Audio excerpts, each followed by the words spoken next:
Hey Dunchbags, what's going on? It's LandonRemixes here, and welcome to my first ever Q&A in celebration of 5 years on YouTube. Ironically, a bit over a year past my 5-year anniversary, but that's procrastination at its finest. 6 years, 1 month, and 5 days ago I started this channel, and boy, it has been one heck of a ride. My channel's been through a lot of different phases, from skits to Minecraft to mashups, but right here in the present day I'm very happy where this channel stands, and we've been getting more subscriber interaction than ever before, so I thought now would be the most appropriate time in my channel's history to do a question and answer. You guys left a lot of really great comments on my last video, so let's dig right into this. The first is from Cobalt, who asked, "What was Eden like when you met him?" I guess a big thing to take into account with this question is the fact that me and Eden have been talking to each other for quite a while, so our first introduction wasn't really necessarily as awkward as it could have been. Eden, or John as I'd like to call him, is probably one of the nicest people you will ever meet. He's very soft-spoken, but at the same time he's also very straightforward about his feelings. From my backstage experience with him, he's also very humble about both his music and being on stage. He's definitely a quiet guy, but like I said, one of the nicest people you'll probably ever meet. Peter Smith asked for my favorite non-Eden or Eden project song. I don't know if this means in the vein of electronic music or music overall, but one song I've been absolutely all over this spring and into summer is Bored to Death by Blink-182, and obviously that's outside of the realm of EDM, but there's a lot of EDM music that comes from all sorts of directions, and I think I usually, when it comes to songs that really stick out to me, it's outside of that vein, so I'd probably have to go with that masterpiece in punk rock. Obviously it's not really a masterpiece, but it's just a really fun song and something I've been jamming to for a good amount of time now. Orbit asks, "How did you come up with the name Dunchbags for your subs?" That's actually a really loaded question, and one that I've been meaning to answer for a good chunk of time now, but I didn't really want to make a completely separate video at some point just explaining where the name Dunchbags came from, so this is the perfect opportunity to answer that. I was actually hoping someone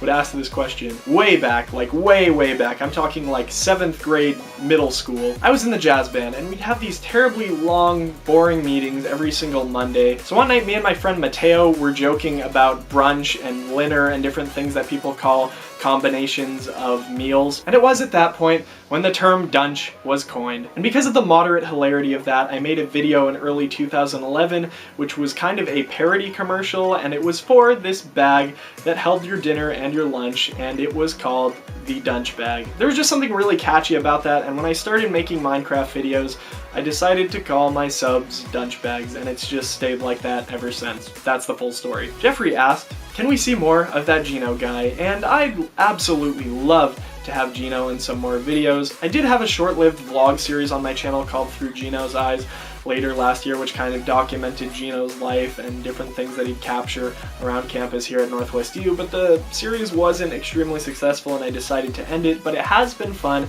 having him on a slew of videos, including my last Eden video, as well as a couple other silly videos, but I can't picture Gino coming back for a regular series ever again, but when you do see Gino, it's definitely going to be a treat.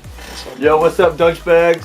Tiger V1 asked for, in my opinion, who is the most underrated artist from Ozla with the exception of Josh Pan. I don't know where he got Josh Pan from because I don't think I've ever reviewed Josh Pan stuff. I definitely think he's a talent, but I probably don't think he's the most underrated producer on Ozla. Honestly, I couldn't even remember who's considered an Ozla artist, so I'm literally on the Ozla artist page right now trying to pick one out, but if I had to pick one, I'd probably give my #1 pick to Ghastly. I think he's a very strong talent and probably one of my favorite producers overall. I don't think I've ever covered his music on this channel, but definitely a huge talent and someone who I'm really looking forward to seeing the future of.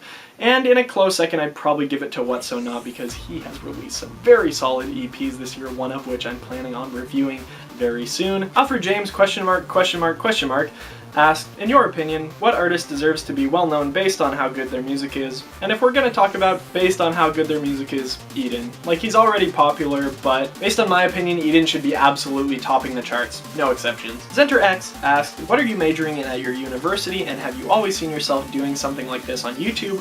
or was it just something that happened and you went with? My technical major at university is contemporary music industry with a focus on music production, and regarding YouTube, absolutely not. I definitely couldn't have predicted that I was going to be doing album reviews in the future. I don't know if you guys remember this at all, but this summer I actually did a review of one of my really old music series way back toward the beginning of my channel's existence. It was called Song of the Week, and I kind of talked about that, and that was kind of my original review series, but obviously I wasn't really ready to tackle something like that. At the end of 2014, for some reason, I decided to do a top 10 albums of the year video, and you guys liked it, and you wanted me to do more reviews, so it's stuck ever since. Daniel asks, 1, just a gent, stories to tell album review in the future? I'm just going to answer this right now.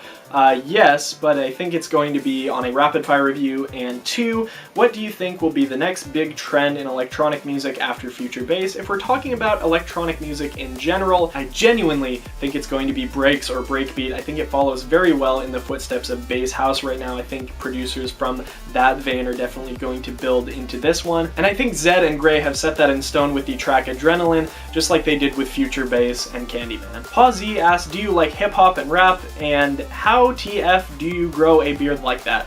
Regarding hip-hop, I absolutely do. I wouldn't say it's one of my absolute favorite genres right now, but there are a lot of rappers that are really killing the game, most notably Kendrick Lamar for myself. Regarding the beard, I've been able to grow facial hair for quite some time, but haven't really decided to grow it out until recently. I've definitely been styling it more recently than I have in the past. But in terms of how I grow it, I guess it just grows out of my face. 2D asks, what are my thoughts on metal? I honestly do think metal is a great genre, and I really like to get into it, but there's just so much of it. It's really hard to dive into, and I'd love to have some suggestions actually as to where to start when it comes to metal. I really like a lot of progressive stuff. I've also heavily been into new metal in the past. 8-Bit Reviews wants to know, what is my favorite and least favorite album of all time? Well, I don't think I'm going to answer for least favorite album of all time, because that's just a very odd question, and it would be very hard for me to go through what I really think is the worst album of all time, but I'm just going to go out on a ledge and say favorite album of all time is probably Pendulum's Immersion album. Kento asks, how did you get with your EDM in the first place? And this is a very long story, so I'm going to try to keep it short and sweet. Basically, the deal with Your EDM is that a few years ago, someone outside of the realm of Your EDM made a Your EDM family Facebook group. I got invited to the group, got to know everyone very quickly, made a lot of connections in that group very quickly, especially with Monster Cat and the Your EDM team. Eventually, I got offered a job, more of an internship, I guess, doing SoundCloud promo. And basically, because of that placement with the company, I got the opportunity to start writing, and the rest is history. The final question is going to be short and sweet, and it comes from 10-1, and he asked, last 2 video games you really remember enjoying? 100% Undertale in both the neutral and the pacifist routes, and then Firewatch. Anyway, I hope you guys enjoyed this Q&A, and I just want to thank you so much for your continued support throughout the last year and a half when I've been doing reviews. It's been absolutely amazing, and I'm so looking forward to the future. Anyway, I'm LandonRemixes, and I'll see you guys later. Peace.